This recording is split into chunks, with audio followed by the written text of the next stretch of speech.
There's a phrase in Ephesians 4 that I'm often reminded of and strive to apply in my life. This phrase stuck with me several years ago when I read a Bible study in which it was emphasized. In Ephesians 4, Paul admonished the recipients of this letter to live a life that is worthy of the calling they received from God. At the time, my question became, how do I live a life worthy of the calling God has given me? As I was journaling recently, I was thanking God for some good news I received. As I was reflecting, this thought hit me once again, and I asked God to help me live a life that is worthy of this calling. I believe this should be the desire of anyone who is a follower of Christ. We should seek to live a life that honors Him. But this brings a question for all of us. How do we live a life that's worthy of the calling God has given us? What does this life look like? Well, in Ephesians 4, Paul tells us 3 ways that we can apply this truth to our lives. Number 1, always be humble and gentle with others. 2, make allowance for the faults of others. And 3, be united in peace with one another. I want to address each of these points. But first, I want to highlight a step that is crucial to honoring God in these 3 ways. We must first address our own relationship with Christ. In Ephesians 3, Paul encouraged this church to understand the depth of God's love for them, though he knew it was impossible to grasp to its fullest extent.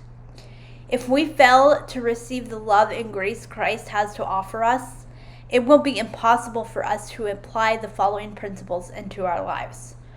So, if you find yourself attempting to find security or confidence in any person or thing other than Christ, I want to encourage you to pray today and ask God to reveal to you even just a small portion of His infinite love for you. When you begin to accept His grace, you'll be in a much better position to build strong relationships with those around you. Now, it is clear from this passage that our relationships with others are vital to anyone who decides to follow Christ. And we cannot separate our relationship with Christ from our relationships with others. They will always affect each other. Paul told the Ephesian church to always be humble and gentle with each other. Because he wrote this letter to a church, we can apply this principle to those who are also a part of our church. We are to be humble and gentle with each other. I've been in church my whole life. In fact, my family has been in ministry longer than I've been alive. So I've met all kinds of people in church. I also know that each one of us come with our own personalities, family backgrounds, and life experiences.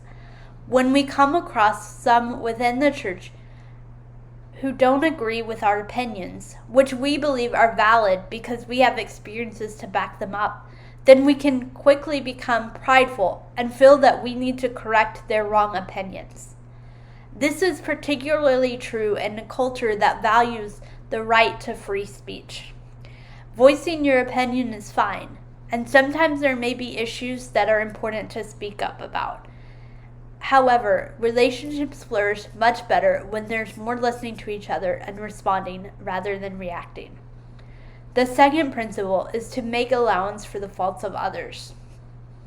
I have an incredible ability that perhaps you do too. I can win any argument against any person I know. That's right, I am the champion. The only problem is I can only win the arguments I have in my head after the conversation has ended. In my own mind, I know exactly what the other person should do, and I have exactly the right words to win my case. However, once the words are no longer in my head, but they are spoken to the other person, even if I win the argument, I've lost. Our relationships with others are so important. We can't demand perfection from others because that creates expectations that none of us can meet this side of heaven. We all have different faults, and Christ is the only one who knows us perfectly. So when we go to Him with our imperfections and look to Him to perfect us, we are free to love others well because we're more concerned with improving our own faults than the faults of others. The third principle, to be united together in peace, perhaps is most difficult for a diverse group of people to live by. This, I believe, is where we must decide if we are going to seek to please people or to honor God. If you're like me, you find conflict difficult and tend to avoid it when you can. You will find any way you can to keep other people happy so you don't have to deal with conflict. However, that is not the point of the principle. It's impossible to keep everyone happy every single moment of the day. Our question should not be, how can I please you? It should be, how can I serve you? When we choose to become a servant like Christ, we will find the peace He desires us to have in our relationships. A peace that comes when we're united in the purpose of honoring Him alone. Christ is the one who died for us. If we will take the time to strengthen our relationship with Him and allow Him to fill us with grace every single day, our relationships with others will also be strengthened. I've applied these principles to my ministry in Madrid, both in serving the needs of the families of IC Madrid and as a leader of a volunteer team. Even in the midst of my own imperfections, I will continue to improve in these areas and find new ways to apply them to my ministry and to my personal relationships, both here in the States and when I return to Spain. I hope that you'll apply these principles as well to the relationships in your life. Thank you so much for watching this video. I pray that it encouraged you. If you were encouraged, please consider investing into this ministry by going to the website on the screen. Thank you again.